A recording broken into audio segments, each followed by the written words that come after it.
Hey, when we, another quick message, 12/15/24.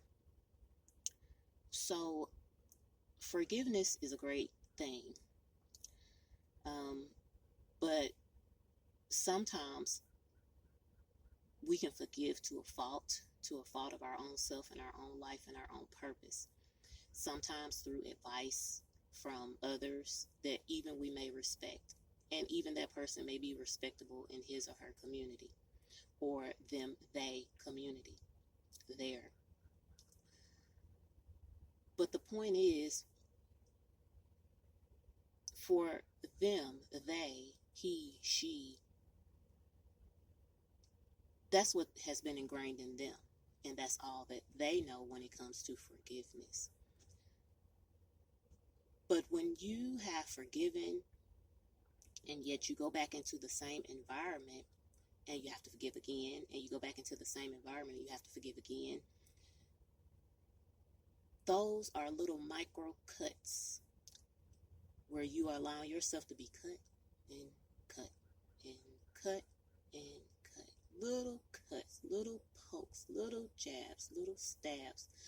Over time, those are scars which require healing. And emotional scars can sometimes take longer than a physical scar. But you can see a physical scar, whether it be stretch mark, whether it be a fall, a cut, a mark, a suture. You can see those things, wounds, bruises, marks. You can see that. But that is the same thing that's happening to your heart. Now, there are some that can heal their heart. They go on.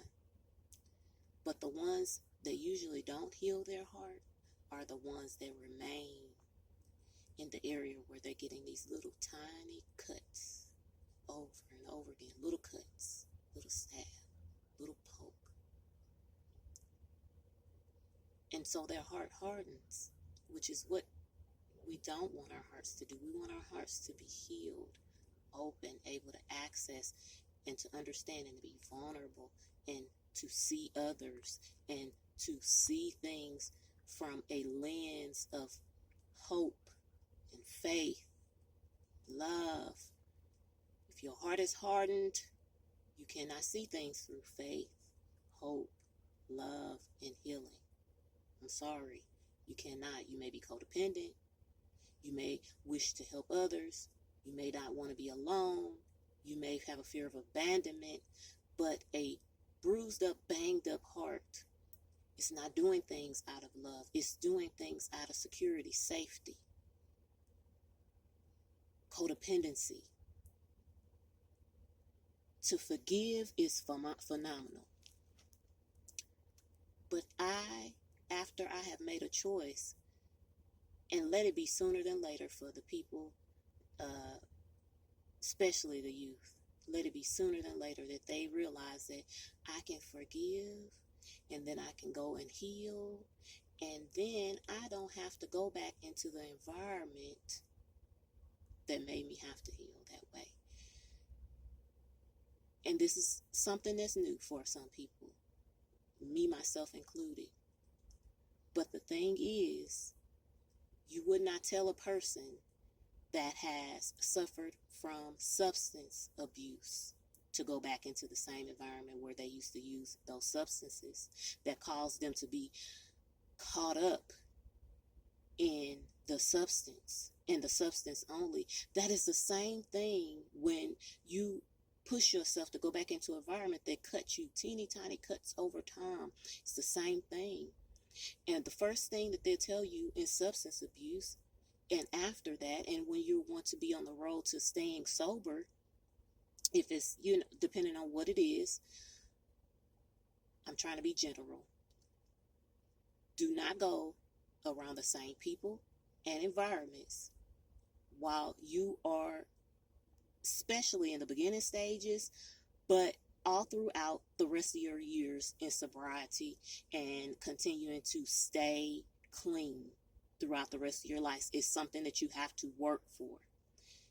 They tell you, do not go back into the same environments. And if you ever have to go into the same environment or see certain people, let it be few and far between. And make sure that you're honest with yourself on what you felt, because the work ahead will always be work. It is the same thing with forgiveness. To have purpose, to live with a heart that's not hardened, you do not have to, and you should allow yourself to get away from environments that have harmed you and cut you, teeny tiny cuts over time that you had to heal. If you've healed it and been able to forgive it, perfect.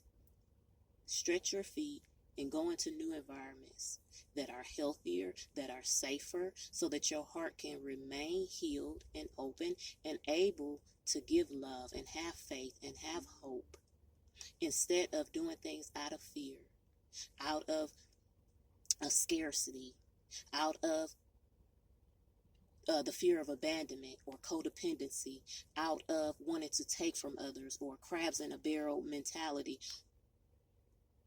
Get away from it so that you can spread your wings, so that you can soar, that you can come into your purpose, so that you can even just heal properly. Sometimes you have to be away from environments a long time,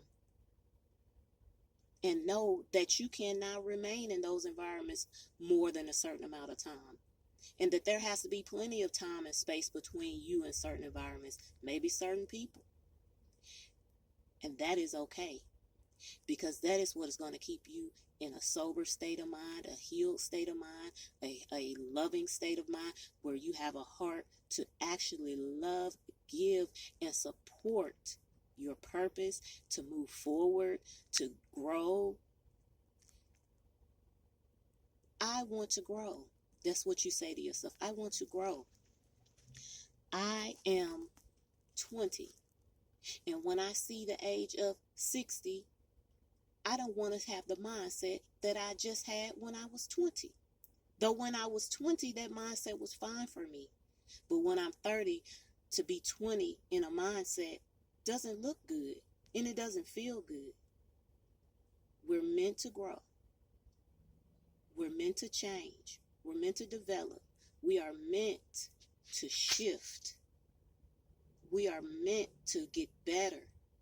But you cannot get better while you're remaining in situations that's giving you consistent cuts, where you're losing fluids, you're losing minerals, you're losing and lacking, and something is spilling from you, where you're dehydrated, where you don't have the proper nutrients. All along, you could be spending time healing those things and working toward learning something new, working toward helping others in this world. You're still re-healing the same wound, because you keep being cut by being in the same environment. Take the time that you need to heal and realize how much you can handle, and don't place yourself in a situation thinking that you can handle being cut over and over again, because more than likely it will cause you to be back pulled into the same situation. All right, y'all. When we